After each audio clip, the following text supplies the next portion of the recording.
Yeah, making a video. I believe I am. Response video, Darwin's hamster. Anyway, try to get through this anyway. Feeling too good still. Still, continually. Anyway. Yeah, no. Whatever. The trolley thing. The 5 people and, one fat man on the bridge. Do you push the fat man, save the 5 people? And, these thought experiments I think are valuable. But yeah, there's no point if there's no parameters, no presumptions to give some indication of what's being valued. Because if you just, the end game is that as an objectivist, as somebody who believes there is a right answer to the problem is you can't detect the right answer, but you can't know enough about the individuals involved to know what the implications of their death would be. So all you can do is do something presumptively, like let's presume this and presume that and presume. And so, without that qualification, it doesn't mean much. And so, you brought up the 5 people thing, like why is it 5 people? And that's sort of the giveaway, right? Because if you made it 1 million people, then it's really easy. I mean, it's almost hard to imagine any scenario besides the antinatalist scenario where you wouldn't push the fat guy to save 1 million people from an impending harm. And that's another part of it, though, is what's the harm? If it's an instantaneous, quick death, well, that changes the scenario. If it's going to be a long, hard, brutal death in a concentration camp, well, then it's a different equation. So it depends on what you're valuing and what the implications are to the future because of what you do. I mean, obviously it's the future implications where all the weight is, right? I mean, the implications of inventing the nuclear bomb weren't the day they invented. No, the implications are, well, this weapon might be used to destroy human civilization. That's the risk of it. So you go back through history and find everything that was invented, weigh the price paid for it, and you could realize that some things may have seemed like a good idea at the time, but they were a bad idea in the long term. And this equation could work out that way. The one could, in certain circumstances, be worth more than the many in terms of their capacity to do something productive or beneficial. But you have to go based on the law of averages, let's say. So we know the roll of the dice is if you're going to have an equation, you want the odds to be in your favor, so to speak. May the odds always be in your favor, quoting the dumb movie. And that's all we are capable of doing. It's recognizing that if there is a risk equation, you try to balance the risks. And there's a point where you say, this is where you pull the trigger.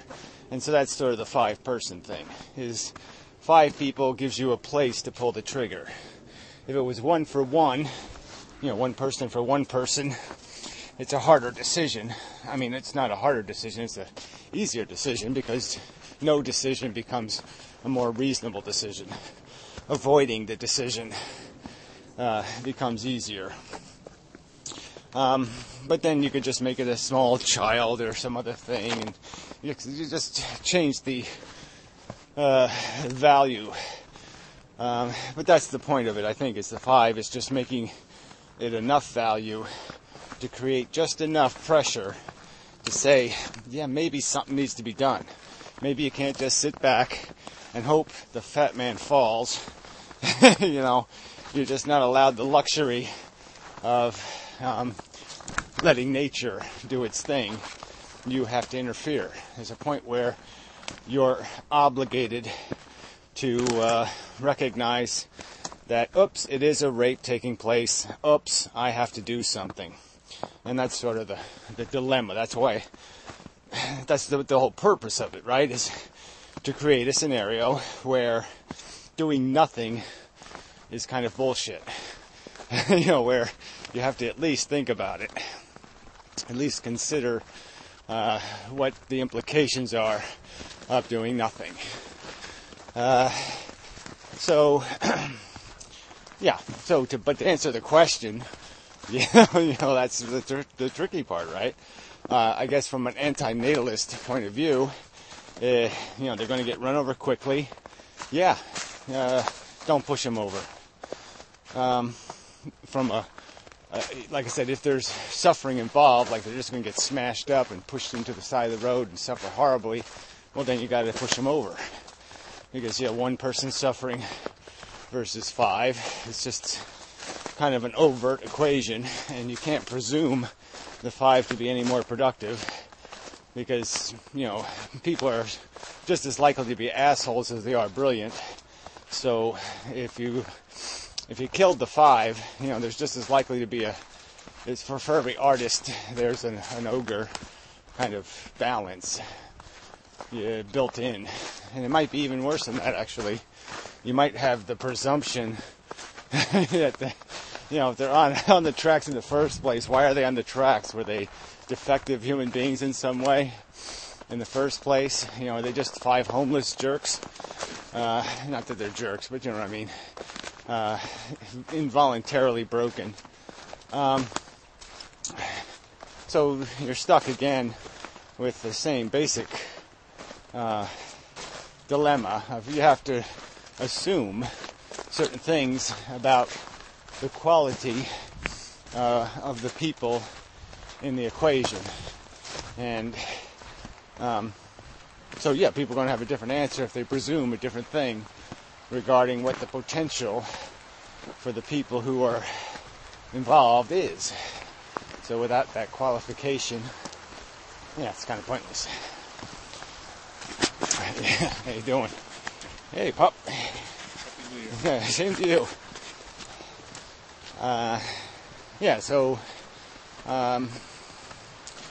Nice person. Wishing me something happy. Yeah, very good. Excellent. It'd be easy if we had like a thought experiment. Should you wish the person in the woods a Happy New Year? Yeah, is that the right thing to do? I guess a lot of people would find that a moral dilemma. Yeah. Oh, that's too complicated. They might want to be my friend. They might ask me for $10. Kinds of horrible scenarios there. So the answer is out there. There is a truth. The truth is out there. Like this whole game, gets played out. And the truth is, you change one event, in one universe or one model, I stand still and say this shit. In another model, I kept moving and got to where I meant to get to sooner. And then a plane hit the house and I got killed. You know what I'm saying? It's just, there's different scenarios that could be played out, how the model works. And you just compare the scenarios. You just compare the end result. And which end result had more human anguish in it. But like I said, like I implied before, antinatalism blows this whole thing up. It just really does. Because once you concede that it isn't life that's the value, but it's the welfare of the living, that the number of humans existing is not nearly as important as the quality of the existence they're existing in, the equations change then. And, once you don't have a huge return for this idea of more being more, it just isn't. More doesn't mean more value. And that's the trick. That's the problem. It's the value you're trying to get to, trying to resolve the value. And the real value isn't survival of even the species. The real value is the quality of sentient existence on planet Earth as an aggregate, as a net coefficient. And so we can just look at, well, that's probably not the right word, efficient. No, sorry. it's no. Anyway, yeah, you're still looking for that net, that equals, and sign. What's after that? And you can just look at life, its whole history, the 500 million years of this shit, and I don't think that debt could even ever be compensated for by any active productivity. And the further complication is, I personally believe that all of our satisfaction is in a zero-sum context, that we're only really struggling to get out of a deficit the biology puts us in, and that all our gratifications and satisfactions are essentially acquired through elevating ourselves from a more negative state to a less negative state. So yeah, the economics then is whatever diminishes the number of future beings is probably going to be the winner. But again, we're still stuck with the idea that one of those individuals, either the fat man or one of the five, could have been instrumental in preventing a huge volume of human suffering in some way. So that would resolve the question, if we knew what their real life implications would have been. So you really have to add more to the equation. There's just no way to answer the question without more resolution. You can't just say, let's see, what's the way to put it? You can't just say a meteor is heading for Earth, period, and nothing else. The context would be, well, is it a really big meteor? Is it moving slow enough where we could blow it up? These are all parts of the story that would have to be included. You can't make anything out of it without answering those questions.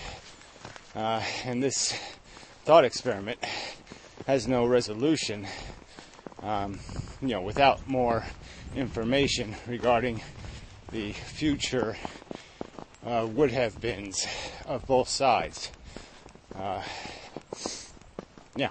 What's the world look like if the 5 people are run over, and what's the world look like if the fat man is pushed over?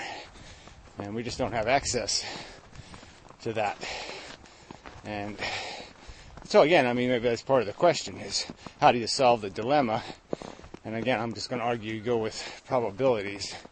So the immediate part that you can know, assuming all things are equal, which you would have to do, unless the fat man is drooling and seems really, really dumb, some reason to vote against him, some other reason. Without a reason to think he's spectacular and the 5 people are rubbish, the equation just seems, 5 to 1, and the right thing to do is, help him to do the right thing. Help him to do the right thing. And aggressively help him to do the right thing. Because in the end, you're going to be right. You might have trespassed against the social contract by interfering. You might have trespassed against some other theological mumbo-jumbo. But the simple truth is, in the end, you have a higher probability that what you did was right. And we kind of have to gamble on those probabilities. But like I said, this thought experiment does make it a little bit icky.